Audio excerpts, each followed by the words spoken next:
আসসালামু আলাইকুম। আজকে মরহম ডক্টর দিলদার হোসেন দেলোয়ার সাহেবের মৃতদেহ কুমিল্লার থেকে নিয়ে আসছে অ্যাম্বুলেন্সের মাধ্যমে। হাজারো জনগণ, হাজারো মুসল্লি, আত্মীয় স্বজন সকলে মিলে অ্যাম্বুলেন্স থেকে নামাচ্ছেন। আসলে মৃত্যুর জন্য সবাই প্রস্তুত থাকতে হবে। মৃত্যু এমন একটা জিনিস, কাউকে ছাড়বে না। তো আপনারা দেখতে পাচ্ছেন শত শত জনগণ সবাই সারিবদ্ধভাবে, আত্মীয় স্বজনরা সবাই শেষ দেখা দেখে যাচ্ছেন এক এক করে। আল্লাহ ওনাকে জান্নাতুল ফেরদৌস নসিব করুক।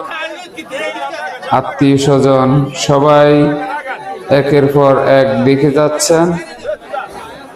ওনার শেষ দেখাটা দেখে